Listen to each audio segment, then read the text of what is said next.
Hey, folks, I don't know what your relationship with money is, but I'll tell you what, my next guest is fantastic. And I'll tell you what, he knows so much.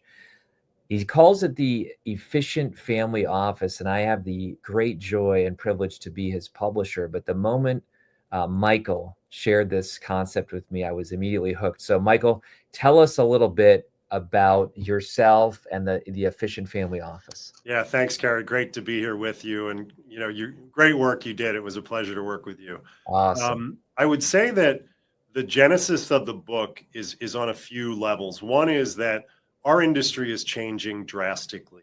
A lot of Mm, people think of innovation as cell phones and online shopping and everything.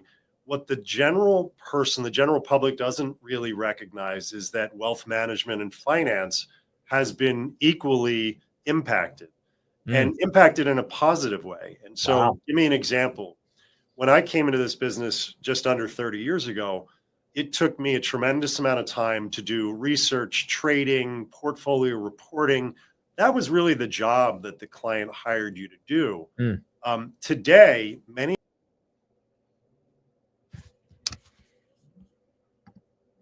that took our entire day are really mm, done almost automated or instantaneously, and technology has done that for us. wow. And so, what the book has talked about is really what are the implications of this, right? For what we were hired for two Yeah, decades ago, today an advisor can do almost just by getting good at software.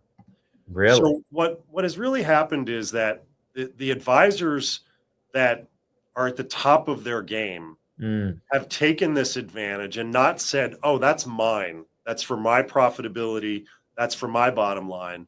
The advisors of today who are really at the top of their game said, "I now don't have to spend as much time on that task. yep. Where else can I provide value?" And so the book gets into a lot of that, and there's a lot more I could go into, but let me just take you back to, well, what does the name mean? What's Yes. the efficient family office mean? Um, the term family office is something that you'll hear the ultra high net worth people use. And it really, I think, is the playbook or the model as to if you had an unlimited budget and could have your finances done any way you want, Hmm. here's what you would do. Okay, and let me tell you what these people do and what that playbook looks like. You hire everyone or vast majority of your people in-house. So you have in-house investment people. You have in-house tax and legal advisors. You have in-house, a variety of other specialists. There also are things like concierge services and, handling of properties and things, but that's way overboard. So the efficient family office Mm, looks and says, how might we be able to, for the successful person in the world, but not that level of wealth, how might we be able to learn from the clues that have been given to us by that playbook? oh, That that's good. when with an unlimited budget, you know what they would do. Um, what might you do if you don't have an unlimited budget, but you want great advice? And so the efficient family office is sort of just, a modification of what that level does. And part of our team, and what I think it's not just about our team, but I've noticed we've done it one way, and some of the really admirable firms that I look at and say they're fantastic. If you're Mm, working with them, you're in great shape. What is it that those firms are doing? And I think the efficient family office describes that. I love that. You know, I saw a post today on Instagram or something, the 24 largest billionaires on the planet, and it had a little picture of them. And it said, back in 1987, there were two on the Forbes list. And now today, they're just crushing it. And the common person, I'll put me in that category. I hear about that type of money, and it's mind bending. And you're saying that these people, the ultra wealthy, have these family offices, and you're saying, look, there's some clues that we can take from them. We don't need everything, That's right. but we can essentially tap into some of that. What would be examples? Like, if I Yeah, say, yeah, go for it. yeah, that's a great point. So again, knowing that much of your daily duties, if you've structured it properly, if you've gotten to know the technology that's available, which if you're good, you've done that, takes away so much of the mundane tasks of trading and other things. So now we can put our attention on some of the other things that really move the needle, such as planning, top level reporting.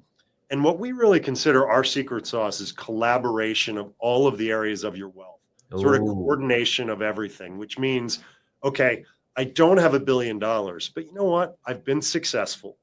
I have enough money that it's meaningful. I'm comfortable for retirement. And I need to consider things like the impact of my estate planning. Maybe there's tax issues. Maybe I have children that I want to make sure that if I'm able to pass along assets to them, that I do it in a responsible and thoughtful way, right? That I don't just sort of let assets just go out into the world and not think about it. mm, Coordinating with tax advisors, right? So what we've done in this coordination and collaboration mindset is to say, we may not be a family office for you, but we have, for example, in-house an estate and tax attorney. Very few financial advisors can offer that. And so our clients get not only our, investment oversight, financial planning, but they get this attorney that looks at their wills and their trusts and everything and just simply says, I'm not going to be your attorney, but as part of your financial team, here's some things to consider. mm. And that's been incredibly valuable. We found so many landmines in clients, documents just by looking at it, and clients would never have known otherwise. The other is just, working with a tax accountant. If you gather data and use technology to your advantage, you can get information to and from the accountants much quicker. Mm. So the tax planning can be proactive and not reactive. And let me give you an That's example. huge. It's absolutely huge. Here's how most people work from a tax perspective between financial firms. The year ends. Yep. Okay, so 2024 ended, and sometime in 2025, 1099s, W-2s, K-1s all come in. Okay. Mm. And you give them all to the accountant. And most of the time, the accountant, do you know what they can do with that information proactively? Nothing. Very little. You might be able to do something in a retirement plan because you can do that post year end. Okay. Most of the proactive things that you need to do are before the year ends. Oh, yeah. So what we try to do is gathering information, gathering data, being tech savvy, is get ahead of the year end and say to the accountants, here's where we stand year end. Is there anything going on with the client we should know? Are we Wow. able to help from a tax perspective? And so if you think about, again, the framework of a family office, when that's all in-house, they're right next to each other. The offices just talk to each other and say, what are we doing for this family? When you're dealing with, unfortunately, a financial advisor who's over here, an accountant who's over there, an estate attorney who's over there, and they're all totally disconnected. In essence, the client's in the middle, and that's not what they're trained to do, right? Yeah. So they're not trained to be the coordinator. And so we say, and other great firms like ours say, the good firms need to be the coordinators. The financial advisors need to be the proactive collaborators between accountant, attorney, financial advisor. And that's that's huge. It's so very important. Yeah. I'm hearing proactive. Mhm. Like this is one of your tips, it sounds like, that the efficient family office means you are proactive, you're out in front versus reactive. And you just nailed it. I mean, I've had a variety of CPAs and a variety of wealth advisors, and the ones that are no longer with me are the ones that I felt like I was a number and they were just trying to file a return and there was no foresight. I mean, I like the people who are thinking for me and saying, there's this new thing coming out, new law, and you're talking with my CPA and you're finding ways to save me money. And Yeah. I mean, that's what you're saying. Well, here's what happens in the world, Kary, is that, and we see this a lot, great accountants, smart people, great attorneys, smart people, well-intentioned financial advisors. But as soon as the client leaves the estate attorney's office with a new will and a new power of attorney and trusts, at that moment, the estate attorney, in a lot of respects, loses track of what's going on in that client's life. It's not their job to sort of keep daily tabs on them. So the balance sheet changes, their family dynamics change, their children have children, all of these things happen. So the estate attorney has no idea what's going on in their life. Their net worth could have tripled. Wow. It's not really, this is just one example. It's not the way that the estate attorney practices work. And these are great, smart estate attorneys. Their business is built on you go to them, you update things. But by having sort of proactive connection between the financial situation and, in our case, having an estate attorney in-house, that's just an example of, we now look and say, wait, Mr. and Mrs. Client, when you did your documents, your kids were very young. Sure. Now they're grown children, maybe having their own marriages. Your net worth is exponentially higher. What you did many years ago, albeit prudent, is outdated. And we're usually in a much better position to identify that than the average financial advisor, who doesn't have the team or the firepower of knowledge that we've put together. I love And that. again, we're not completely alone in this, but unfortunately, the average client doesn't know the difference.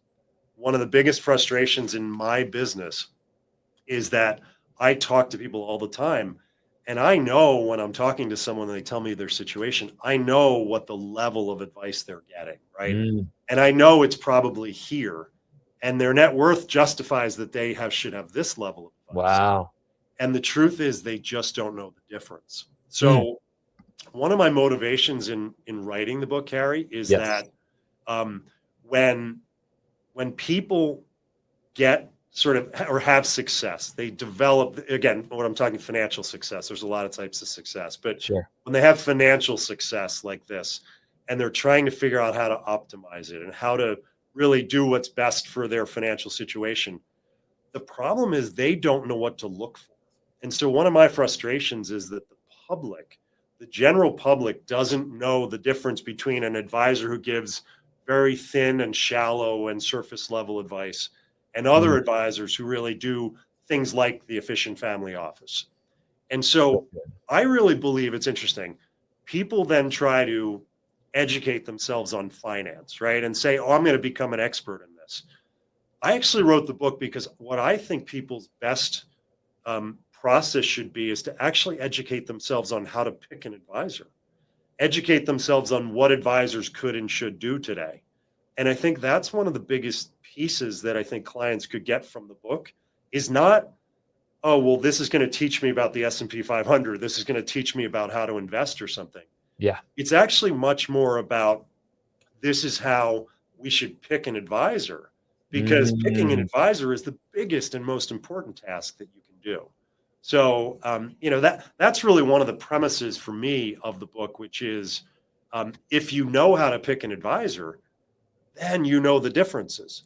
These people that don't know the difference are really lost in this sort of quagmire of uncertainty. And I do believe by the end of the book, clients will just in general, clients of ours, of other people, they'll know so much more about the advisory industry, the advisory sort of options, that they'll be better positioned to optimize how, their situation.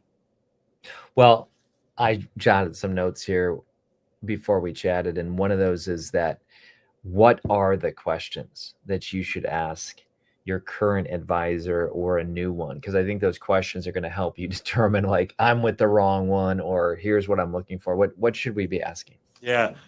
So there's a multitude of questions. It's an entire chapter in the book, which I designed to be there and be helpful, because I think that the questions really dive into level of service, right? What exactly are you talking about? I joke sometimes that advisors, they're the CEO, CIO, CMO, COO. They sort of portray to the client that they're the end all be all, that they do every role, and that's just not realistic. And so, take, for example, our firm. I might serve in a lead advisor role, but we have multiple CFPs that are working alongside me with the clients. We have multiple CFAs, which, again, the CFP is the planning designation, the CFA is the investment designation. And then we have our estate and tax attorney. So our clients sit in a room and have access to all of these different specialties, all of these different disciplines of knowledge. And so that's very critical, as one of the early questions is, who's my team? I often hear people say, well, I have a wonderful advisor and they probably are very good. But I do struggle sometimes with, well, wait, that's a single advisor with a secretary or assistant or something like that. How do you possibly think that person with that structure is going to compete against the type of lineup that I just said sits at the table with the client. And again, I once again say we're not alone. There are others that do a fabulous job in the same way. So part of it, Kary, is understanding the team. Who's doing what? What are their responsibilities? Like, what's the real depth of knowledge? And then from that, I think it's so important that you understand what are the areas that you believe you can add value for me. You know, we take, I didn't even mention this, but we take tremendous pride in some of our reporting. Really, clients like simplicity. They like to know where they are at any given moment. They just want to know, they want things really simple and straightforward. And so it's one thing to say I'm a financial advisor and you get a statement and a performance report from me once in a while. It's another thing to say I've reached a point of sophistication and my financial advisor knows everything about my balance sheet. They know, you know, our houses, our this, our business interests, our life insurances, our wills, our trusts, absolutely everything, whether they manage it or not. And so we've built a really, really robust reporting platform that gives our clients really solid reporting in this area. So it just gets into some of these questions that really will help to uncover what are the services that they are providing to you, a current advisor, and what might be the potential. And then you just go deeper and deeper and deeper, even about business model and what's the cost structures and things, which again can vary greatly between firms. It's I think the biggest thing is that advisors are definitely not considered equal. They should not be considered equals. There are varying business models, you know, experience levels, services, et cetera. And there is a way to find exactly what you need if you know how to ask. Well, I love that. I love that. So I'm thinking that people are going to be watching this and a few thoughts are going on in their head. One might think, honestly, Michael, one might think, am I that important enough? That do I have that much value? Am I worth that much that I should even be thinking more than the single advisor? What would you say to that self-limiting belief? Yeah, I think one of the most, I forget who said it, Albert Einstein or someone said, compounding is one of the most powerful forces in the world. And I think that people need to, one of the chapters in the book was about the magnitude of not optimizing sort of your financial picture. Is that you really shouldn't think of it as, oh, you know, I'm comfortable, but I'm not that big of a deal, or I am a big deal, so I can be, you know, I can be less efficient and less optimized. What I think, the way that I would think about that, if I were that person, is that fast forward and compound whatever level of wealth you're talking about, and do it over a number of years. And you start to begin to realize that those are massive donations to charitable organizations that you can't make. Those are probably legacies that you can leave to family members that won't be the same. Those are second and third houses that maybe you've always dreamed of. You know, I like to quantify sort of inefficiencies more in that manner, because I think that starts to hit home with people that you're right. If I'm not getting great sort of collaborative tax and investment advice, even if it seems that big on a year-to-year basis, over time, that's just like a hole in the boat. And if I keep that hole sinking every year, that might be money that I can't give to my favorite cause. It might be money that I'm not able to give to or fund grandchildren's college educations, or I've always wanted that beach or mountain house, or, you know, I think if you realize what compounding does to, you know, what compounding does when you have inefficiencies, I do believe people will give that a second thought, because it is a natural thing. One thing is, do I have enough money to worry about it, or do I have enough money to not have to worry about it? And in either way, I can make a real argument to say, lose that thought, right? Let's get great advice. Let's make sure it's as good as it can be, because I think it's important. One thing, distinction about advice, Kary, is that good advice doesn't mean predicting the future.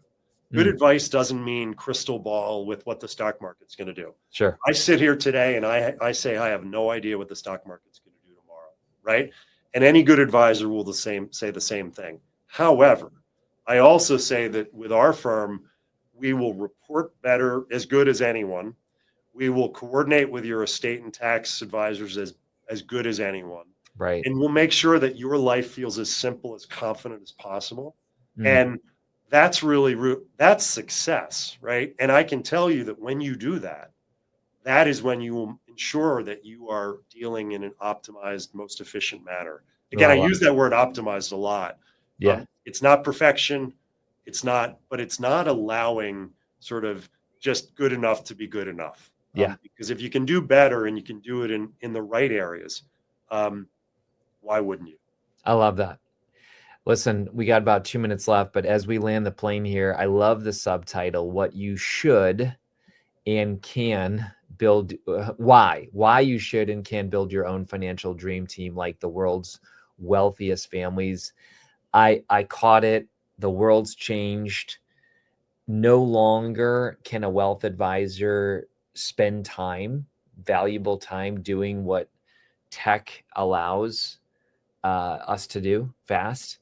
Yep. But the real differentiator between a efficient family office wealth advisor and the average person is that they're using their time to create more value for the client rather than just maintaining certain low level tasks. I mean, is that the book in a nutshell? You nailed it. Thank you. Yeah, that's exactly right. And I think it is, Kary. It's a quick read. I sort of designed it to be a a short airplane ride, 45 minutes to an hour.